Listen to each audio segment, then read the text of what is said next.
This is Chasing the Horizon, a podcast by, for, and about motorcyclists, brought to you by Dunlop Motorcycle Tires and the BMW Motorcycle Owners of America.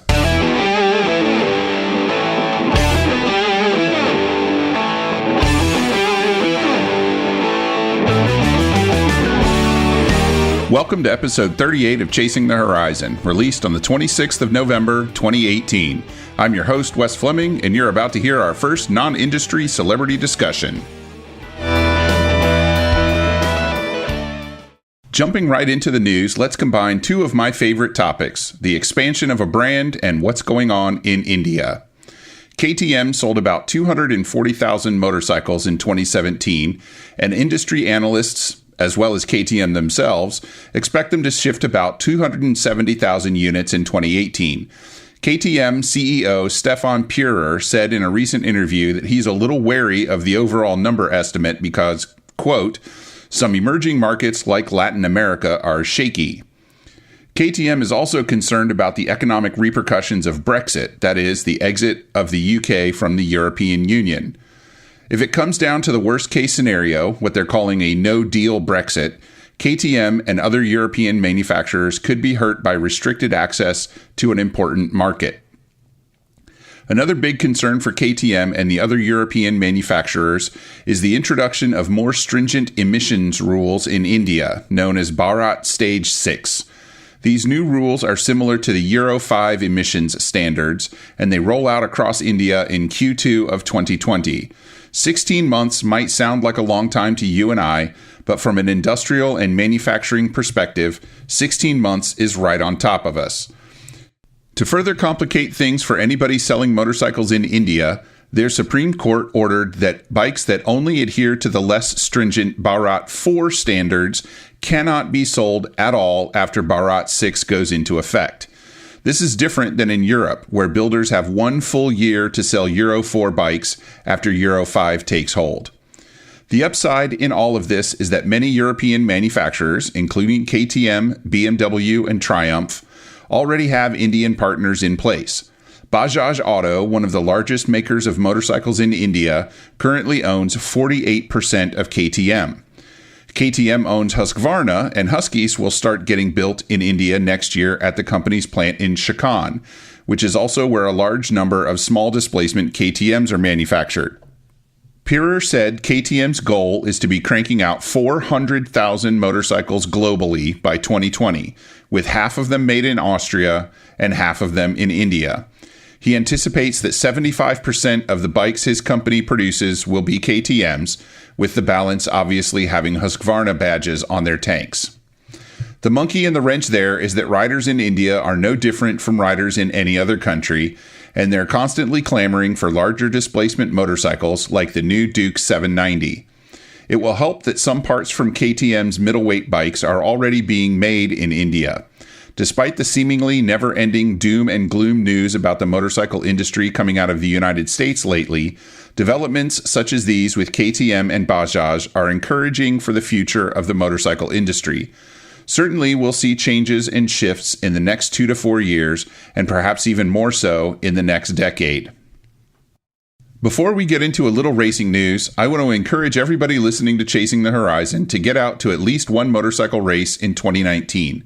Make it a New Year's resolution if you have to. Go to the pharmacy and get yourself a set of those little foam earplugs. Trust me, you're going to need them. And then find the closest track to you and get yourself some tickets. Pro or amateur, doesn't matter. Go experience the races at least once. As regular listeners know, I'm a big fan of World Superbike, and a lot of that comes from the presence of BMW's S1000RR in those races. I'm super excited by the news that Sean Muir Racing is getting BMW factory backing for 2019, and that the team's riders will be Marcus Reiterberger and 2013 World Superbike champ Tom Sykes. That's huge, it really is. Having said that, World Superbike races can be a bit expensive, and most of them are in Europe. They won't even have a single race in the USA in 2019, which is a shame. MotoGP will, however, so if you live within easy reach of Austin, Texas, you can catch some of the best road racers in the world at the Circuit of the Americas in April 2019. I put the schedules for MotoGP, World Superbike, Moto America, and American Flat Track on the MOA's racing blog called Ren Motorrad. You can find it at bmwmoa.org by clicking on the Discuss in the menu, then blogs on that list. Along with some other folks, I'll be posting racing news there throughout the season. And frankly, if you're interested in motorcycle racing at any level and interested also in writing some blog posts for me, let me know by dropping me an email at podcast@bmwmoa.org. Now that I've got that out of the way, let's check out the racing news. Over in Macau, Peter Hickman ran away with the Grand Prix, taking the checkered flag on his BMW S1000RR. He took the lead in lap 3, passing his teammate Michael Rudder and never looking back. The race was shortened from 15 to 12 laps, so it may not have been quite the accomplishment that everybody thinks it was, but still, winning the Grand Prix is a big deal. Rudder took second, and Martin Jessup took third. 6 of the top 10 finishers in the Macau Grand Prix were riding S1000RRs, an impressive showing for BMW. Now, BMW isn't the only manufacturer winning races in the lean season. Justin Morgan won the Baja 1000 on a Honda CRF 450X, finishing just 37 seconds ahead of the fastest driver in the trophy truck class. So not only did Morgan win the motorcycle class, he was the fastest overall person in the whole race, finishing the 807-mile course in 16 hours, 23 minutes, and 26 seconds. It was the 38th first-place overall finish for a motorcycle in the race's 51-year history, but the next 6 places were all trophy trucks, so the competitive spirit must be high between those two classes. It was Honda's 28th victory in the iconic off-road race. Electricity, electricity, electricity, electricity. Let's finish out this time with some electric bike news. Nothing about Harley-Davidson this time around, but you may remember my lengthy conversation with Curtis Motorcycles CEO Matt Chamber in episodes 31 and 32. In order to generate some funding to, quote, accelerate production of our first battery electric motorcycles and ultimately lead the electric motorcycle revolution, Chambers announced that Curtis is now accepting investments through a crowdfunding portal called WeFunder. Shares cost 20 cents US with a minimum purchase of $1,000 worth of shares. I'm not encouraging you to jump onto a crowdfunding campaign, but I am telling you about this because Matt was on the show, and you know I think electric motorcycles, even the high-end boutique ones Curtis is building, are a huge part of the future of our industry. Curtis has a lot of brain power and technology behind them, and it will be exciting to see what they bring to market in the future. It might be a little more exciting if I thought I could afford one of their bikes, but still, exciting. At the opposite end of the electric motorcycle market from Curtis is Big Rep, which isn't a motorcycle company at all, but rather a company that makes industrial 3D printers. They just recently released a motorcycle called the Nira e-bike that is almost entirely 3D printed. The whole bike has only 15 parts and weighs a mere 132 pounds. Even the tires are 3D printed, which is where the bike gets a lot of its flex, as it has no suspension in the traditional sense. It also doesn't have an engine like you might expect it to. Rather, its forward propulsion is generated by a motor on the rear wheel. The batteries are stashed up under the body panels, and it looks really slick. Big Rep doesn't have plans to put the Nira into production, so at this point we can consider it a pie-in-the-sky concept bike, but what a concept it is. The future of electric motorcycles is going to be super interesting, no doubt about that. Be sure to check out the show notes on the website at chasingthehorizon.us for links to these articles and a bunch of other stuff.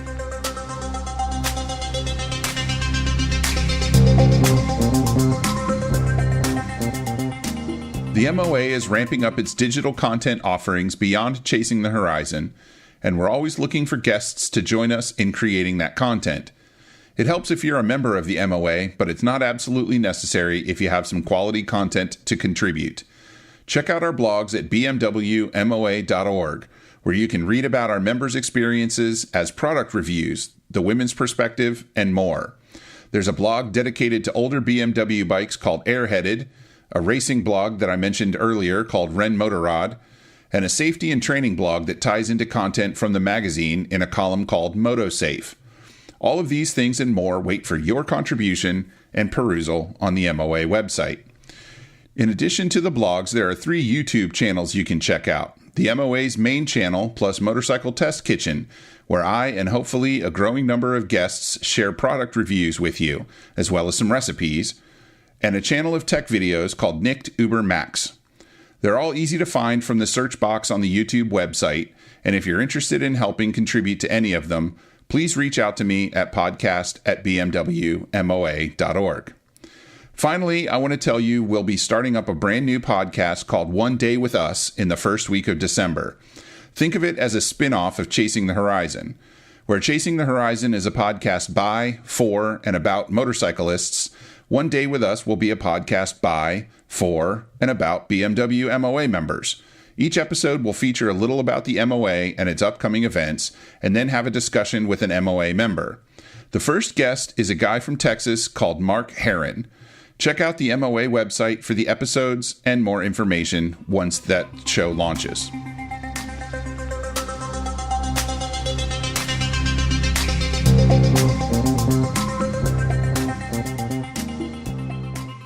Alonzo Bodden is a comedian originally from Queens in New York City. He won the 3rd season of NBC Television's reality contest show Last Comic Standing and has gone on to appear on a bunch of late-night talk shows. He's done a good bit of voiceover work, hosted some shows like Speed TV's 101 Cars You Must Drive, made numerous appearances as a panelist on NPR's news quiz show Wait, Wait, Don't Tell Me, and of course he maintains a busy schedule of stand-up comedy shows, one of them probably in a city near you. Fred Rao, my guest on episode 37, suggested I reach out to Alonzo to talk about motorcycles, and that's exactly what I did. Alonzo and I didn't have the best connection over Skype, and there's a little bit of glitching going on in the conversation, but I cleaned it up as best as I could, and I put anything that I could figure out from the context that we may have missed into the show notes. So be sure to check out the page for Alonzo's episode at chasingthehorizon.us. You can find out everything you need to know about Alonzo at his website, alonzobodden.com. Hey, Alonzo, welcome to Chasing the Horizon. Thanks for taking time out for us. Absolutely. How you doing? I'm doing pretty good, man. How's California weather treating you today? Beautiful day, sunny and 80 degrees. This is when it's worth it living in LA, when everyone else is getting cold and we're like, nope, still summer riding weather. Still summer. Does it get bad? I mean, like at the beginning, middle of summer, is it really terrible to ride? Well, for some people, for me, it's not too bad. I mean, it definitely gets hot. There are those 100-degree days where you just don't feel like wearing anything, but between vented gear and moving fast, yeah, I'm good. But yeah, there's definitely another thing though is the fact that really hot days make for beautiful riding nights. You know, so if it's 100 degrees during the day, it's going to be a beautiful night ride at 80. Yeah, I can imagine that. That really takes the sting out of it when the sun goes down, especially in a really heavily urbanized environment. The pavement will hold on to the heat for a while, and then it just kind of gives it up, and everything goes back to normal. Yeah. So, yeah, it's good. I mean, it's, you know, we all have our normal, right? So LA riding to me is my normal. Yeah, there you go. And that's a good point too. You know, everybody's ride is a little bit different, so you just got to do it the way you got to do it. Right. So that's it. You haven't lived in LA your whole life. You're from New York, if I remember correctly. Yeah, I've been here my whole adult life. I moved to LA maybe after I turned 18. So I've traveled a lot, and back in the 80s, I bounced around the country a bit, but I've considered LA home for my adult life. Yeah. So back in New York, I'm guessing as a kid is when you got started riding. How'd you first get into riding motorcycles? Well, I actually didn't. And it's funny. One of the reasons I have a Grom today is because my dad wouldn't let me get a when I was a kid. And I was like, well, I got one now. I was first exposed to bikes. My grandmother had a South Carolina, and family rented land from her. I don't know what bike this guy had. All I know from memory and from the time and history was it had to be a British twin or Triumph or a BSA.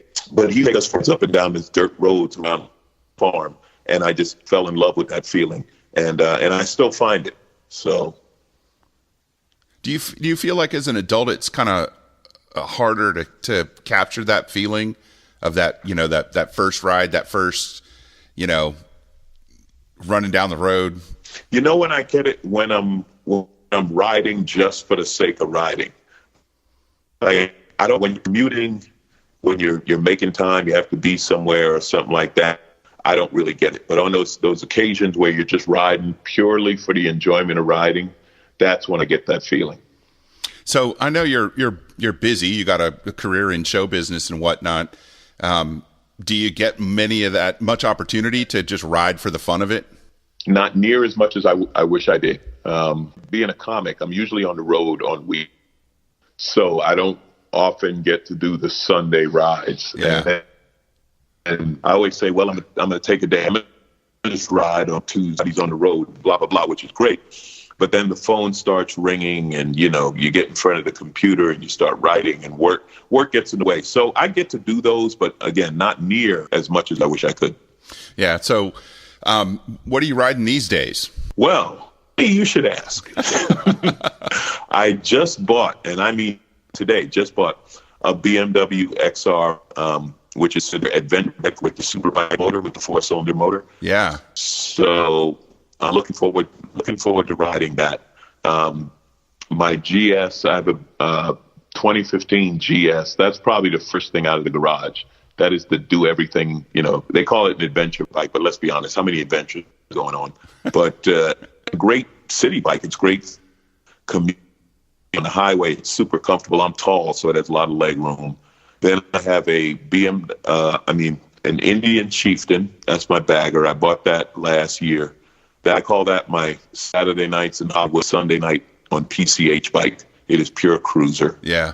And I have a Triumph Rocket 3 because there's just nothing like it. I bought that new in 2005, and I'm known for not keeping things. I mean, I've had things like after a month, I'm like, all right, I'm bored. This was the wrong one. Get rid of it. You generally last garage about 2 years. I've had the Rocket 13 years now. Wow. So how does it, I've never ridden a Rocket. I have ridden a Chieftain. How do you find the two bikes? What are the similarities between the two of them that? Oh, no similarities. Completely different. The Chieftain, like I said, Chieftain is super comfortable. It's got all the electronics, right? It's got the great stereo system, yep, navigation, et cetera, et cetera. The Rocket is much more raw. It's a torque monster. There's so much torque in the Rocket, but it's not refined. It's just big and heavy. This huge engine with a frame wrapped around it. But it's just fun to torque, and the fact that it's the biggest thing on the road. Yeah, they're big bikes. There's no doubt about that. It handles surprisingly well for its size because that big, heavy engine is in the center at the bottom. So it's got a low center of gravity. So, I mean, it's not a sport bike, right, but you can turn it. It handles pretty good. It needed better brakes. I had to upgrade the brakes. The brakes were not up to the size, weight, and power of the bike. So I've since upgraded them, and that made a big difference in riding it.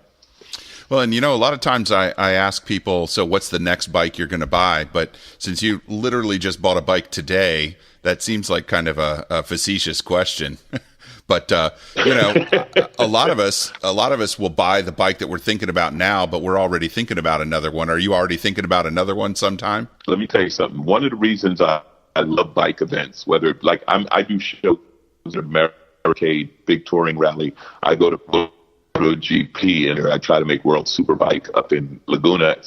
One of the reasons I love because it's one place you don't have to explain the sickness. Right. Nobody, how many you have, or nobody, like when you say, yeah, I just got one, but I'm thinking about another one. Nobody's like, well, why? So I already own mine. It is under construction. AIP, who are my mechanics and old friends, and they've done a couple of bikes for me. We're building a CBX Street Fighter. The CBX was the one as a kid. I bought one about 2 years ago. You can Google Hulk CBX, and you're going to see, I say I bought it. It was actually a rat. It might have been the ugliest motorcycle you've ever seen. It was meant to be the colors of more like a vomit green over pink. Oh. And it was just, I mean, the guy had a Hulk roll on the tank and stuff like that. But anyway, some cool stuff on it, some great pipes in this CBX forum. See, it's late night, some guys surf porn. I'm on Craigslist and bike forums. And I always wanted to build a CBX Street Fighter, put modern rubber on it, blah, blah, blah. This guy hits me and says, hey, I'm in Marina Del Rey. I got a bunch of CBXs. I rebuild them all, look at my bikes. And I went and looked, and he had this old CBX, this Hulk monster in a store. I bought it. I took it to AIP. And what we're doing is we're taking old Ducati Diavo and we're putting them on the CBX. So it's just going to be this wild Ducati Honda. See it on my Instagram. My Instagram is, so it's at the point now we have the frame and wheels and bars, and the next is, and when we're building it, they build it and I pay for it. That's the partnership. But we're trying to get it ready for next year hand-built motorcycle show in Austin. That's our goal, to have it ready for the hand-built. Cool. That'll be fun. Do they do that? I've heard of it, but I've never been. Do they do that around the same time as MotoGP? It's the same weekend bike show. It's kind of hard to describe it because they have stuff there from, obviously the professional builders, but they also have a lot of bikes that people have just, like it says, hand-built, garage specials. They have some old restorations, and it's all kind of bikes. You'll see anything there from a custom Honda Grom to a custom. My friend Robert Pandya has this amazing 1947 Indian made into a kind of a cafe surf flat track bike to, there'll be a few choppers and off-road bikes. It's a great show. Yeah, it's funny how many people I've talked to since I started this show last year that know Robert. And he's been a guest on the show too. He's he gets around in the motorcycle world. He's an ambassador. He's the one who got me into Indian, because he would call me and I went on a couple of bike lunches with him. And then he'd be like, yeah, take it for a ride. Go ahead, bring it back next week and stuff like that. That's when I started riding Indians. They knew they'd get me. Well, I'm a big fan of Indians. Folks that listen to the show know my obsession with the FTR 1200 especially. And I just got back from AIM Expo last night. I haven't even been home 24 hours yet. And I finally got to sit on one, and just, it's everything I hoped it would be. And I can't wait till it comes out next year. Yeah, that bike looks like it's going to be fantastic. The dirt track thing is Indians killing it, and the Scout is a huge hit for them. So they built this bike with the Scout motor. It's probably going to be a hell of a bike. And I think it's very cool that their, traditional bagger V-twin company, right, is now like, no, we're going to make a high-performance bike, and it's not a fake high-performance bike. It's going to be a real naked. Yeah, I'm real excited about it. So obviously, living in LA, a lot of the motorcycle industry is there. What's the motorcycle culture like in LA? I've never been to Los Angeles. I've been to San Francisco a couple times, but I've never been that far south in California, so I have no idea what the culture's like. Well, I got to say, the thing I love about San Francisco bikes, San Francisco, I've never seen so many old, beat-up, black-painted motorcycles that people ride the hell out of. I really like that. That's very cool. LA's culture, we have two cultures. We have the Harley culture, I want to be one of the sons of anarchy. I'll sneer at people, kind of, we have that group. And, actually there's more than two. The sport bikers in the canyons, and a lot of these guys are super skilled and can ride their ass off through the canyons, dragging knees and the whole bit. And then now you have the stunters. We definitely have a population of stunters out there who, again, it's a talent, right? Being able to wheelie, do the stand up and stuff like that. It's kind of stupid to do it on the street, but most of them are young. They're in their 20s, you know, and people ask me about motorcycling. I'm like, if you live through your 20s, you'll be fine. Right. Because, you know, to be honest, most of us were idiots in our 20s. I used to split lanes at 80 miles an hour, you know. So those are some of the cultures. And yeah, LA's bike scene is pretty cool. You know, the Rock Store is still a place to be. And again, you have the people, you know, who ride a ton. And then you have the bars on Sunday. They're probably the most dangerous people out there.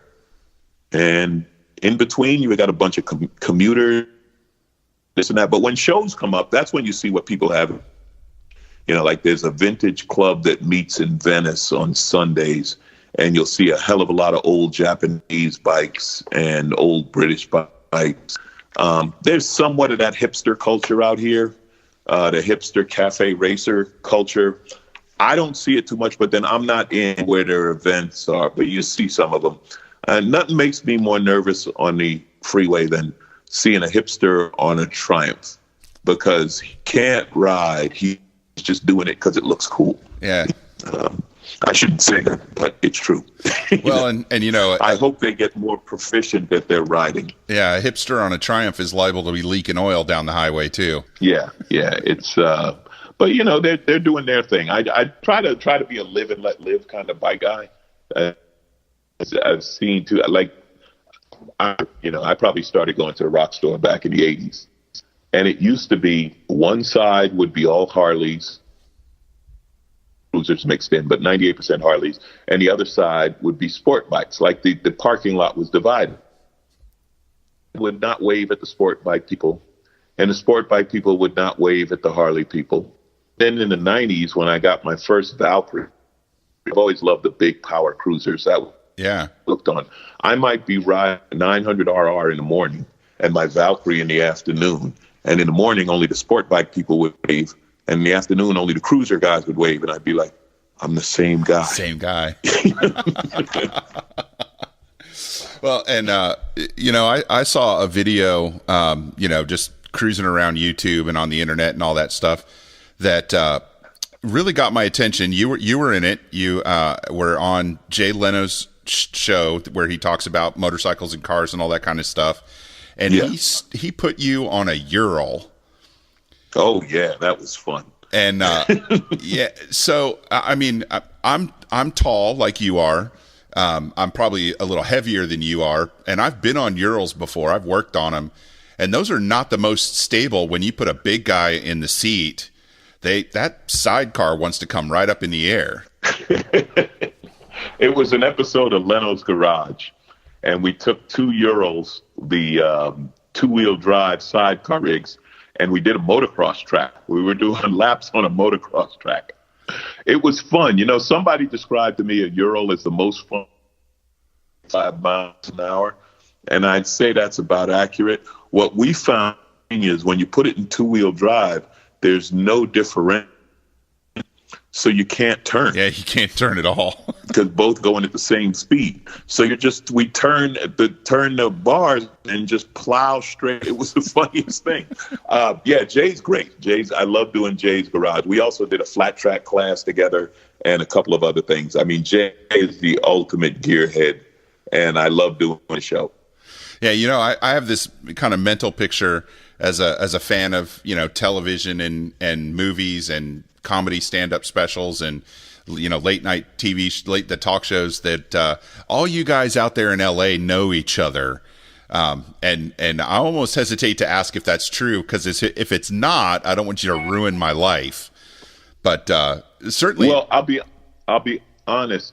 We don't all know each other, but a hell of a lot of us do. Yeah, a lot of each other, and it's from cross paths in both worlds. You know what I mean? Yeah. Like Robert Pack, I used to see him at my gym. We used to go to the gym. And then I bumped into him one Sunday, and he rides a Harley. He's in this club called the Booze Fighters. And let me tell you something. I've never seen anyone ride a street glide as fast as he can. That guy is good, you know? And I bumped into other people, and then you find out, like, through dealers. Like, I used to be a BMW dealer in Hollywood, that I dealt with, and those guys, they sold Queen Latifah her Beamers. You know, she rides Beamers and stuff. I didn't know that. And I've heard Fishburne ride. Bumped in. Let's see what others bumped into on bikes. Orlando Bloom is a bike guy, a sport bike guy, as a matter of fact. I bumped into him, not literally, just and there's been a few others. Yes, so. Oh, David Allen Greer. David Allen Greer, he rides. No kidding. Yeah, Dave CBR 600. I don't know what he's riding now, but he used to ride a CBR. Huh. I forget where I was going with that. And my practice is I don't edit out the awkward part, so I'll just move on to the next thing. So here's something kind of off the motorcycle topic that I've always kind of wondered, because I've never known anybody that was a professional comedian. You're the first person I've ever talked to that has that job.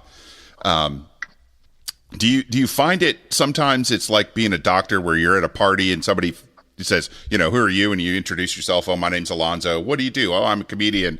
And then they kind of look at you and go, well, say something funny then. Yeah. Walk away when they say that.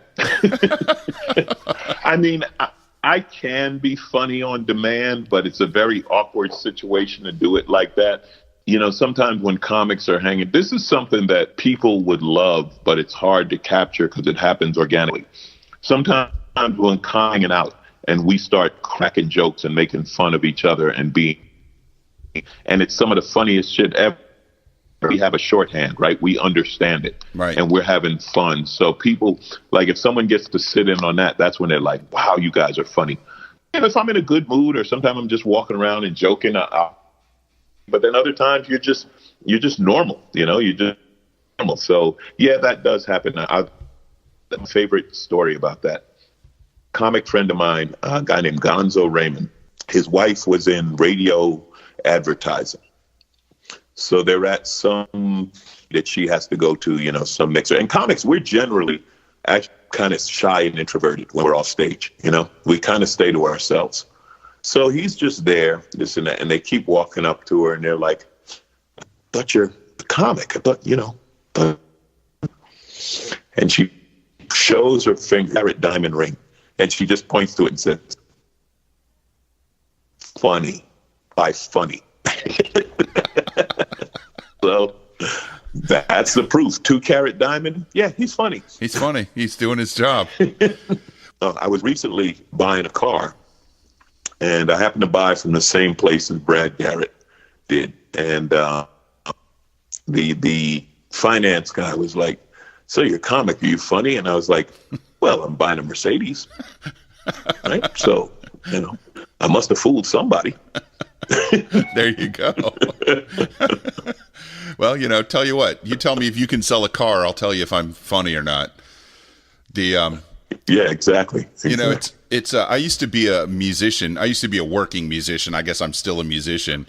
And it's hard sometimes. The improvising is a skill that's not the same as when you've got something planned out. When you've got when the band's on stage and you've got your set list and you're going to play your 10 songs, and then the next band hasn't showed up yet and the owner of the bar wants you to play another set and you kind of pull out the material that you halfway know. So, it doesn't really surprise me that you find yourself in that position, where you just kind of have to walk away, because it's not, first of all, it's kind of rude. Improvising is a different skill and not everybody has it. And I'm not implying that you don't get me wrong. I'm fortunate and I can just, and it's fun to me. It's almost like a fun to just come up with new stuff in the moment. And I do a couple of gigs where it comes up quite a bit. One is when I do Americade. It's a big touring rally in upstate New York in Lake George. And they've been booking me there for about 5. And the first time I went, I was like, it was fun. I was like, I'm not doing my material. I'm talking bikes.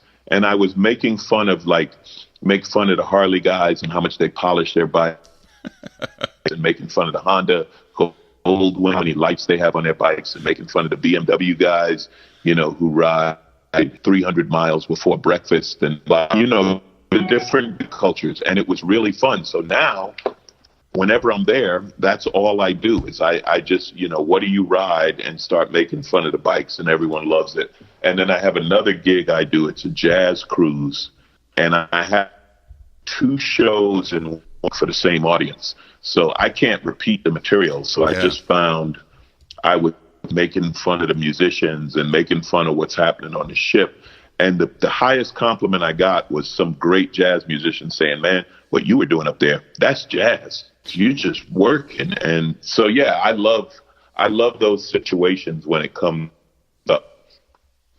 Yeah, that's excuse me. That's a really interesting insight too about the improvisational aspect of it being a lot like jazz, where you got to feed off the energy of the crowd. Yeah. You learn to listen. That's the whole trick. You got to listen. And people think it's about talking, but I'm listening to what people are saying, and I'm using their answers to my questions and what their comments and stuff. And sometimes I don't know if you're one of the funniest people in the world. So Kathleen would be like, "All right, joke monkey, you're on. Monkey it up." That's all it is. That's all it is. Wind up the joke monkey and put him on stage. Well, there's a little bit of that in any kind of performance aspect, no matter what you're doing. Even if you're a teacher standing in front of a lecture hall, there's a little bit, you've got the information, the people are all there, the whole room is looking at you, now go. Yeah. I mean, I used to teach, and I worked in aerospace, and I used to train airplane mechanics. And that was when I first got in front of people and had to be funny. And you also find lawyers, there's a few comics who were lawyers. I have a friend, he teaches to corporate people who have to do speeches and do talks. So the skills translate, although the people really ain't funny. Yeah, I've met a few interesting lawyers, but I can't say I've ever met one that was funny. Nah, not really. Not really. Although there are a million lawyer jokes. Yeah, that's true. Well, we did have one funny, but apparently he made it to the Supreme Court. We thought he was just doing the "I like beer" routine. Oh, wow. Excuse me. Yeah, it was funny and sad at the same time. There you go. So in all your travels and all the places you've gigged over the years, what are some of your favorite cities to visit? What are some of your favorite places to play? Montreal is probably my favorite city. They have a huge comedy festival every summer. Montreal, it has the feel and style of Europe with the convenience of the USA and the beautiful, polite people of Canada. I mean, it's such a great comedy. I like the Middle East, oddly enough, because there's such a history there, right? When you go to the Middle East, I mean, it's been there thousands of years. I joke about it. The history the guidebook in the Middle East is the Bible. Like, that's where it happened. Right. So I like that. And, honestly, these states, man, I did a cross-country ride. I rode from L.A. to New York. It was a bucket list ride. I went up north through California. I hit Highway 50. They call it the loneliest road in America. It's a 2-lane highway across Nevada, all desert, and up through Utah and this and that. It is amazingly, as a motorcyclist, it is amazingly beautiful to ride through the United States. Absolutely. Other than the Midwest. No disrespect to the Midwest, but there's only so much corn I need to. Okay, that just saying, 3-day field was probably enough. Yeah. What bike did you use to to do that cross country trip? I did it. I did it on a fantastic bike, a BMW K1600 GT. So they're 6-cylinder sport tourer. Oh yeah. That bike is just amazing. Super comfortable. You can ride it all day. It's got all the technology. The technology of new bikes. I like electronic suspension. The days when you had to get that weird spanner-shaped tool and try to crank your spring up and down And did it even make a difference? Which direction do I turn it? And then you had the damper knob, which was, they just put that knob on there. That knob didn't do anything. It was just to give you something to play with, and then you had your fork settings, and you'd always screw those up because you couldn't feel the clicks, Right.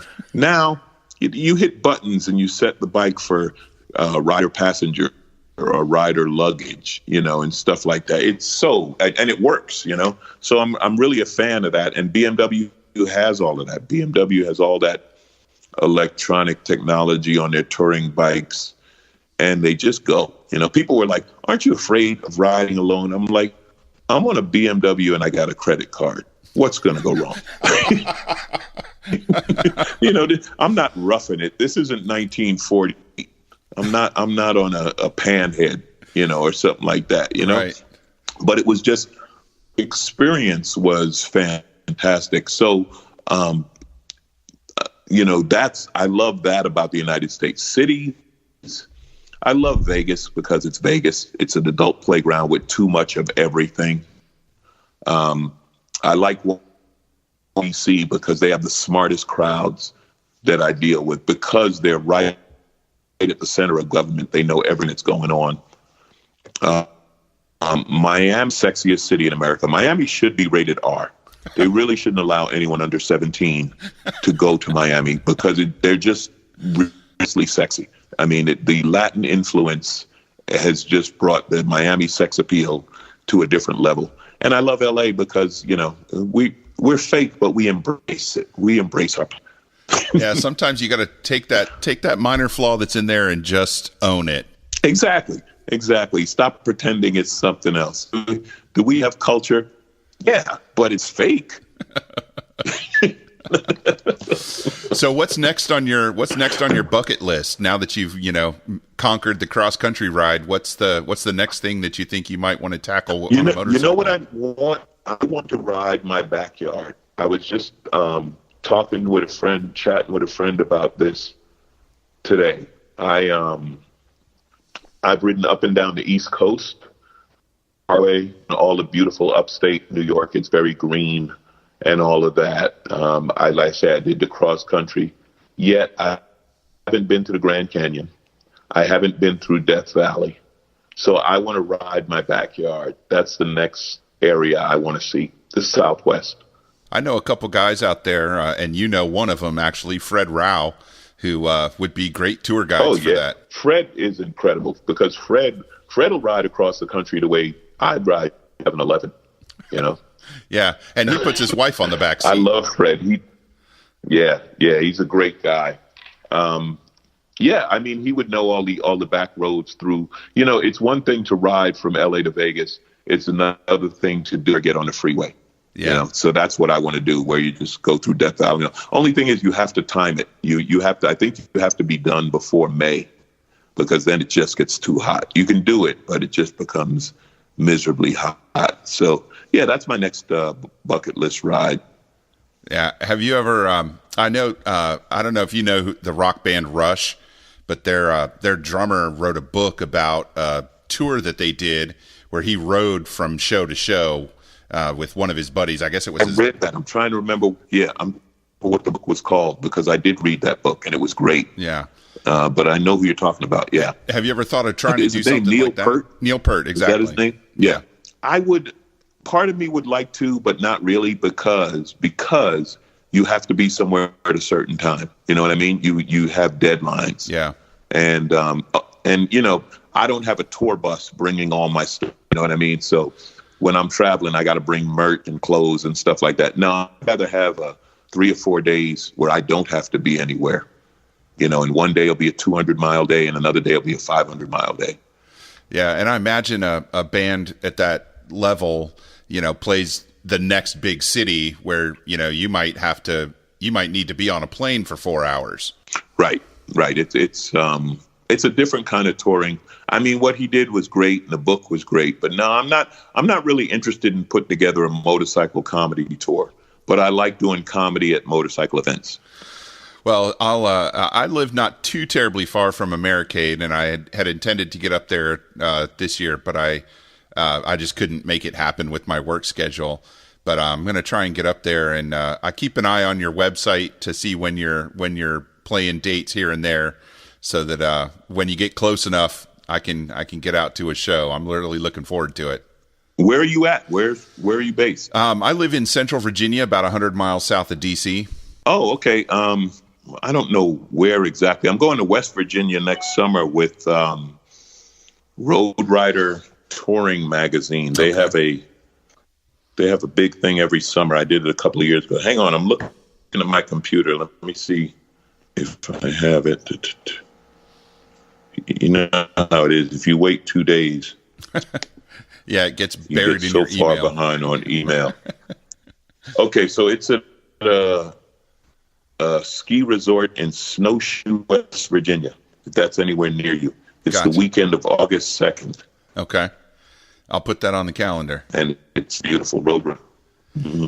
Yeah, I was talking with a friend of mine about riding in West Virginia, and it seems to be one of those places that just has amazing roads all over the state, no matter where you go. Yeah, but it's West Virginia, so you might want to be careful where you go. Just saying.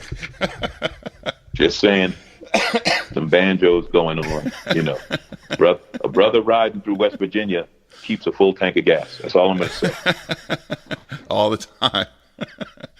Well, listen, Alonzo, all the time. I really appreciate you taking the time to come on the show and talk to me about motorcycles and a little bit about being a comedian and what that's like. And I hope to talk to you again soon, man.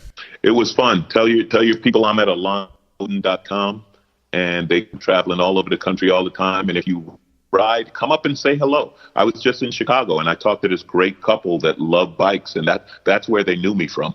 You know, so it was cool. So yeah, we love riding. I tell everyone they're my escapes. When I get on a bike, I can leave reality behind for a little while. Yeah, definitely. All right, cool, man. Talk to you soon. Take care. Thank you.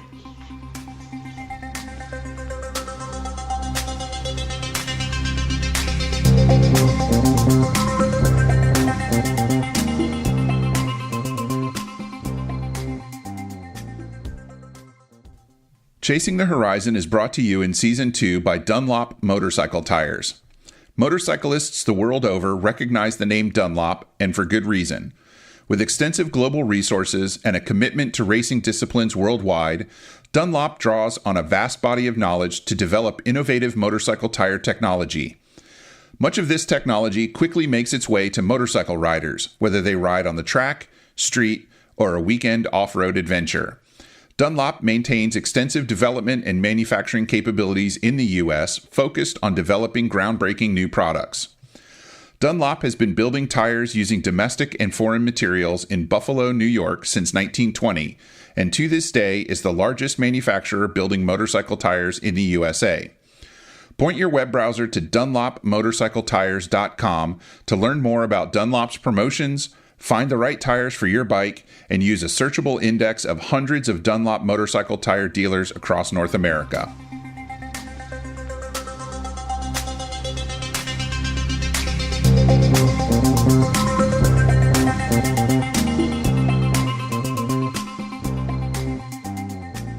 Please take some time to engage with us on the internet. Chasing the Horizon is on Facebook, Twitter, and Instagram.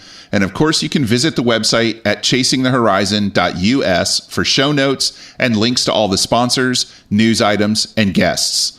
There's a mailing list with exclusive content and giveaways open only to subscribers. You can sign up for that at tinyletter.com/chasingthehorizon. Thank you for coming back for the 38th episode of Chasing the Horizon. Episode 39 will feature a discussion with Jenny Morgan and will be out on December 10th. Thanks for listening. We'll see you out there somewhere on the road or off it. Ride safe.